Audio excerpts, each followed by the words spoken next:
लालजी टंडन साहब, दोनों मंत्रियों की विदाई हो गई है, आपकी पहली टिप्पणी।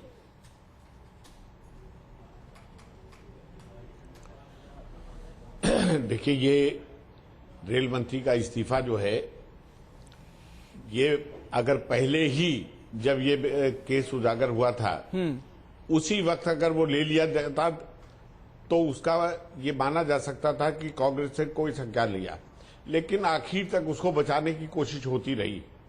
सदन में ये इस्तीफे के लिए हाउस चल नहीं पाया।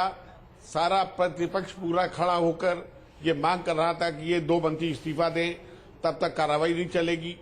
लेकिन उस समय कांग्रेस की तरफ से ये बराबर ये संदेश आते रहे कि दोनों में से कोई मंत्री हटाया नहीं जाएगा।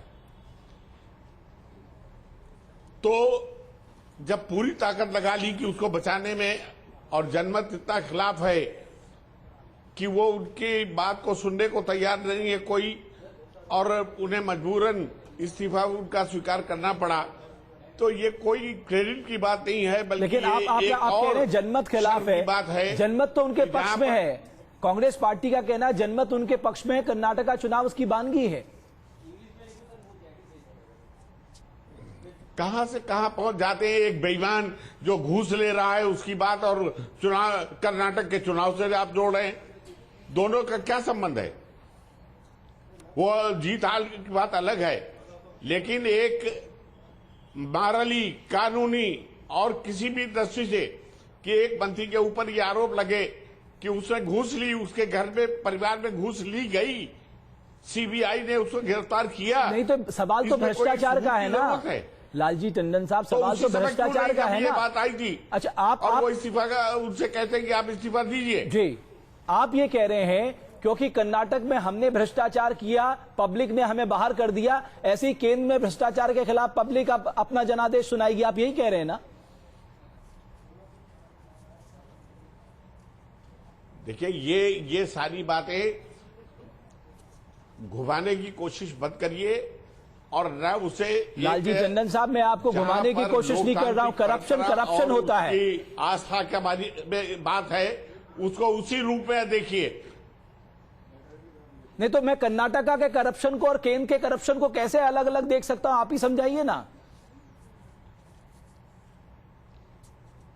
अच्छा, तो ठीक है, हमने निकाल दिया था उनको, हमको उसका सजा मिली, हमने स्वीकार कर लिया जनमत को, लेकिन हमने ये बैठाल को नहीं रखा था वहां पर।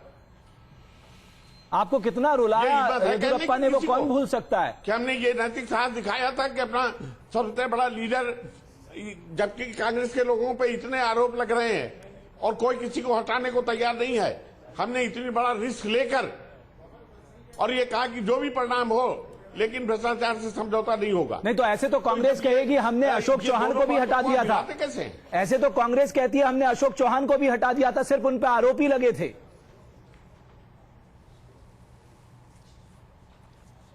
कांग्रेस ने अभी तक के डिफेंड किया है अश्विनी कुमार को भी और ये बंसल को भी, और ये कांग्रेस नेताओं के बयान आए हैं कि हम इन्हें हटाने नहीं जा रहे जी। लेकिन फिर आज क्या स्थिति पैदा हुई कि उनको वो उनका इस्तीफा मंजूर करना बिल्कुल, आप मेरे साथ बने रहिए क्योंकि आप सीबीआई में, बिल्कुल लालजी टंडन साहब, मैं आऊंगा आपके पास। लोग आपका अच्छा खासा अनुभव रहा है सर। का इससे ज्यादा सबूत सामने कोई नहीं होगा कि जहां पर पैसा लेते हुए। बिल्कुल टंडन साहब, आप कह रहे हैं कि कांग्रेस को आगे की मुश्किलें साफ दिखाई दे रही थी, इसलिए इतने समय रहते। अगर जैसे ही ये घटना सामने आई थी, उनको इस्तीफा दे देना चाहिए था, नहीं तो अब प्रधानमंत्री टंडन साहब, लालजी टंडन साहब, आप मेरे साथ बने रहिए, मैं दोबारा आपके पास आऊंगा। आप ठीक कह रहे हैं कि उनका इस्तीफा पहले हो जाना चाहिए था। ऐसी क्या स्थिति आन पड़ी, बिकॉज आपका तो एक्सपीरियंस है सीबीआई में, कि सरकार को लगा कि आगे मुश्किलें और बढ़ सकती है, और ज्यादा एक्सपोज हो सकती है सरकार अगर पवन बंसल को बचाया गया तो? मैं ये कहूंगा कि क्या पहले दिन से ही स्पष्ट नहीं था कि पवन बंसल जी नहीं बच पाएंगे? क्योंकि देखिए क्या हुआ, उनका भांजा 90 लाख रुपया चंडीगढ़ में मॉल में लेते हुए पकड़ाया गया। ये भी उभर के आ गया उसी दिन। साथ बेंगलुरु से ये पैसा आया हवाला ट्रांजैक्शन नहीं, और ये जो रेलवे बोर्ड के मेंबर महेश कुमार, ये वो पैसा उन्होंने भिजवाया था और उन्होंने ये रिश्वत का व्यवस्था किया, उनसे लिया जा रहा था। अगर जैसा कहा गया कि मेरा नेफ्यू अगर कोई रिश्वत लेता है, कुछ करता है, तो उसके लिए मैं जवाब दे सही। अगर वो किसी एक छोटे बिजनेसमैन से या कोई पेटी कंट्रैक्टर से अगर पैसा लेता हुआ पकड़ाता रेलवे मंत्री का अगर भांजा, तो इससे नहीं कहा जाता। सवाल ये है कि भांजा बिना आपके मेरी बात तो समाप्त करने दी। नहीं, मैं वही कह रहा हूं, मैं इसी बात को हाईलाइट कर रहा हूं। भांजा बिना आपके कॉन्फिडेंस के 10 करोड़ की डील तो कर ही नहीं सकता। उससे बड़ी बात कर रहा हूं जी, यही मैं कह रहा हूं कि ये भांजा पैसा लेता हुआ पकड़ाया रेलवे बोर्ड के मेंबर से। रेलवे बोर्ड का मेंबर उच्च पदाधिकारी है रेलवे बोर्ड में, वो जानता है, देख रहा है कौन किसका है, किसका चल रहा है, कौन मंत्री को प्रभावित कर सकता है, कौन मंत्री से मेरे लिए आदेश ला सकता है। और तभी वो 90 लाख रुपया, कोई कितना भी भ्रष्ट सरकारी कर्मचारी हो, 90 लाख का एडवांस देना, नियुक्ति तो कैबिनेट कमेटी ऑन अपॉइंटमेंट्स करती है, लेकिन सारा चीज बना के, अब हम लोग तो सरकारी पद पर रहे हैं, ACC appointment committee of the cabinet करती है, लेकिन सारा फाइल तैयार करके रेल मिनिस्टर। लालजी टंडन साहब, मैं इसको थोड़ा लार्जर पर्सपेक्टिव में ले जाना चाहता हूं। ये सीधे सीधे हम देख रहे हैं कि मंत्रियों के पास जो विवेकाधिकार हैं, उसका किस तरह से गलत इस्तेमाल हो रहा है। आपको लगता है ये विवेकाधिकार कर्ब किए जाने चाहिए? क्योंकि आने वाले समय में भी इस तरह के प्रकरण आएंगे अगर आप इतनी पावरफुल बना देंगे किसी को।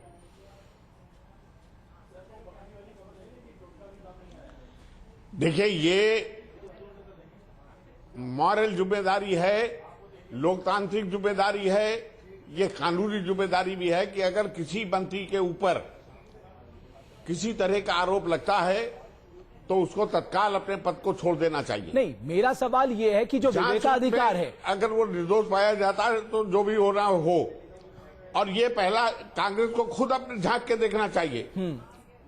ये रेल मंत्री का मामला है, लाल बहादुर शास्त्री भी रेल मंत्री थे, एक एक्सीडेंट हो गया था, उन्होंने तुरंत जाके जवाहरलाल जी को अपना इस्तीफा दे दिया। सर, अगर आप करोड़ों रुपए सिर्फ अपॉइंटमेंट पे और एक कमाते ये हैं, आदर्श है कि इतने बड़े आरोप हो रहे हैं और 3 दिन तक हाउस चलने नहीं पाया, और यही मांग को लेके कि उनको इस्तीफा दें, और बराबर कांग्रेस उनको बचाती रही, उनको इस्तीफा देने के लिए नहीं कहा गया। नहीं, लेकिन लालजी टंडन साहब, बार बार ये कहा जाता है कि इस तरह की जो अपॉइंटमेंट्स होती हैं, हम सड़कों के ऊपर ये मांग करेंगे। इस तरह की जो अपॉइंटमेंट होती है उसमें कंसिडरेशन सबसे ऊपर होता है।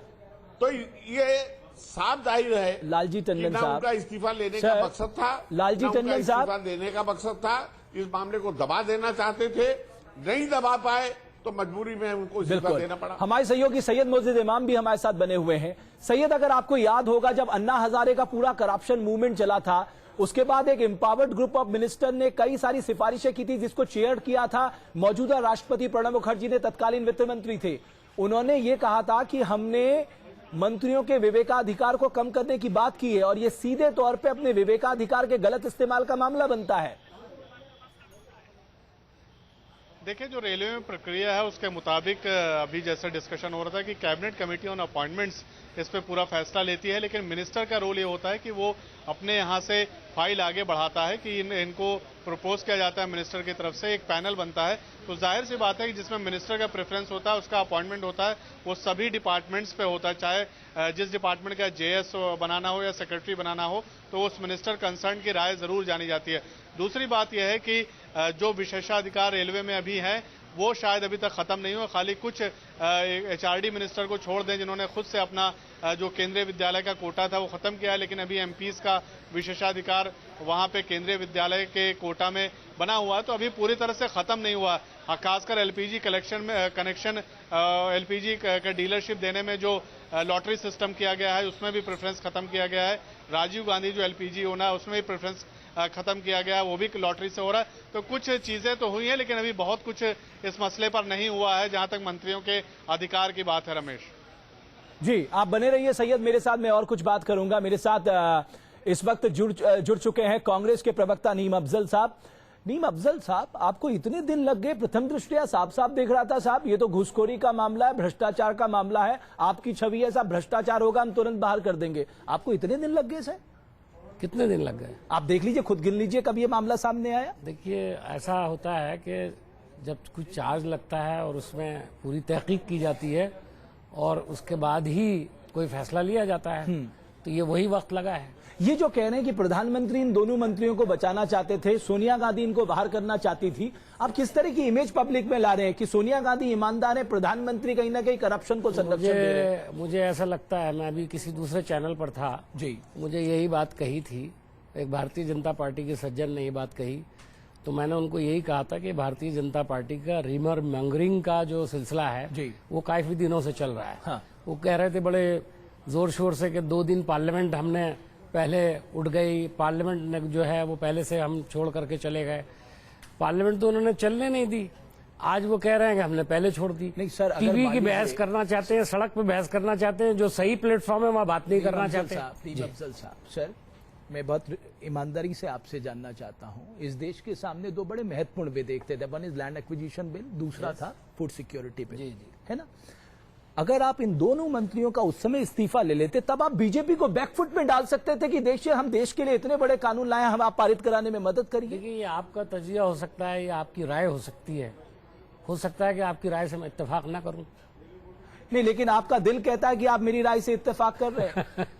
तो ये अगर आप ऐसा सोचते हो तो मैं क्या कह सकता हूँ। लेकिन आपको लगता है ये होना चाहिए था क्या होना चाहिए था कि आप दो बड़े कानून, ऐतिहासिक कानून पारित करा सकते थे, अगर आप पहले ही ले लेते, आप बीजेपी को बैकफुट में डाल सकते थे। ये सर। कोई जरूरी नहीं है, और आपको ये भी जानते हैं कि भारतीय जनता पार्टी के कहने से हमारे मंत्री इस्तीफा न देने वाले थे और न प्रधानमंत्री उनकी इस बात को सुनने वाले थे। और जब कितनी तक कि वो किरकिरी अपनी- कराना चाहते थे आप इन मामलों को लेकर? नहीं, लेकिन जिस किरकिरी- तरह से सीबीआई कह रही है, किस तरह से हवाला रूट की तरह बेंगलोर से अब चंडीगढ़ कैसा आया? सीबीआई जो है जी, एक तरफ मैं आपसे ही पूछना चाहता हूँ जी, कि एक तरफ सीबीआई के बारे में आप ये कहते हैं कि उसकी इंडिपेंडेंस हमने खत्म कर दी। सर हमने सुप्रीम कोर्ट ने कह दिया है, सुप्रीम कोर्ट ने कह दिया उसी को लेकर के आप आगे बढ़ रहे हैं। दूसरी तरफ वही सीबीआई अगर रेलवे मिनिस्टर के खिलाफ या उनके रिश्तेदारों के खिलाफ कोई कार्रवाई करते हैं तो आप पीठ थपथपाते हैं। तो मुझे आप बताइए तो कि सुप्रीम कोर्ट को चैलेंज कर रहे हैं, सर। हमने सीबीआई को पूरा काम करने का मौका दिया या हम उसको काम करने से आप रोक तो रहे हैं? सुप्रीम कोर्ट की बात को चैलेंज कर रहे हैं। मैं तो नहीं कर रहा नहीं, आपने कहा ना, ना। सुप्रीम कोर्ट ने तो खुद कह दिया है। देखिए, सर, सुप्रीम कोर्ट ने कह सुप्रीम दिया कोर्ट ने है जो कि वो अगर- तोता बन के रह गया है। देखिए, सुप्रीम कोर्ट सीबीआई ने- तोता बन के रह गया, आप उसको फ्री करिए। सुप्रीम कोर्ट ने जो कुछ भी कहा है उस पर तो मैं यहाँ बैठकर टिप्पणी नहीं कर सकता, लेकिन मैं ये कह सकता हूँ कि इस केस में सीबीआई ने जो काम किया है उससे ये बात साबित होती है कि हुकूमत उसके काम में मदाखलत नहीं करती, वरना हम अपने मंत्री को बचाने की कोशिश करते हैं। ये आपका तर्क है? जी बिल्कुल सिंह है। साहब, आप तो बगल में बैठे, आप बताइए। देखिए, कुछ हद तक मैं इनसे सहमत हूं जी। कि general degradation of an institution या जनरल ऑब्जर्वेशन की CBI Congress bureau of investigation है, ऐसा कहना शायद उचित नहीं है। हाँ, अगर सीबीआई का काम किसी एक कोई केस में या किसी एक मुद्दे पर गलत हुआ है तो पूरा आलोचना होना चाहिए, पूरी कार्रवाई होनी चाहिए। लेकिन एक इंस्टीट्यूशन का लंबा, देखिए, मैं मुलायम सिंह ये कहते हैं, मायावती यही कहती हैं। अब मुलायम सिंह- स्टेटस रिपोर्ट जो खोल की बदलाई गई उसमें यही बात सामने देखिए, आई। ऐसा है जी। तो फिर बंसल में नहीं, एक मिनट मैं बोलूं क्या? देखिए, मुलायम सिंह क्या करते हैं, और फिर ये भी हो रहा है कि सीबीआई ने कितना अच्छा काम ये बंसल साहब के केस में किया है। जी। तो इसीलिए हर व्यक्ति क्या कहता है उस पर नहीं, मैं एक जनरल परसेप्शन की बात कर रहा हूं कि और बड़ी खबर ये आ रही है कि इस समय सीबीआई जो है रेलवे अधिकारियों से भी पूछताछ करेगी। दरअसल सवाल ये है कि एक जॉइंट सेक्रेटरी जो एक पद चाहना चाहता है मेंबर इलेक्ट्रिकल्स का, वो 10 करोड़ रुपए की घूस देने के लिए तैयार हो जाता है। क्या ये रेल मंत्रालय काबू की का खजाना है? हाँ, इतना पैसा आता है कि एक मेंबर रेलवे इलेक्ट्रिकल जो है इससे ज्यादा पैसे कमा सकता है। आखिर इस पूरे मामले में क्या तहकीकात की और जरूरत है? नीम अफजल साहब, आपको लगता है, आप तो दूध का दूध पानी का पानी होना चाहिए, इसका मतलब एक बहुत गड़बड़ जाला इस रेल मंत्रालय में चल रहा था और बाकी मंत्रालयों को भी कहीं ना कहीं इस नजरिए से देखा जाना चाहिए, क्योंकि अपॉइंटमेंट्स बाकी जगह भी होती हैं। देखिए, रेल मंत्रालय के बारे में कुछ कहना ऐसा है कि जैसे ये सारे मीडिया के लोग भी हमेशा ये बात कहते रहे हैं, हम भी कहते हैं, बहुत सारे लोग पार्लियामेंट में भी कहते हैं जे कि वहाँ पर चूंकि बहुत बड़ा रेल मंत्रालय जी, उसके अंदर इस बात की बहुत गुंजाइश है कि फेवर्स किए जा सकें या किस तरह की चीज की जा सके। लेकिन ये जो आज पर्टिकुलर एक मामला है, आपने कहा 10 करोड़ की बात की, 20 करोड़ की, मैं तो इसके बारे में जानता नहीं हूँ। सीबीआई जब खुलासा करेगी, उसको जब पूरी तरह से तहकीक करेगी, जब सही पता लगेगा कि क्या सिचुएशन थी। अभी तक जो आ रहा है वो तो सूत्रों के अनुसार आ रहा है, तो मुझे उसकी जो उसमें हकीकत क्या है, मैं इसके बारे में अब लालजी टंडन साहब, मेरे साथ नीम अफजल साहब बैठे हैं, कांग्रेस के प्रवक्ता, कह रहे हैं आप तो सीबीआई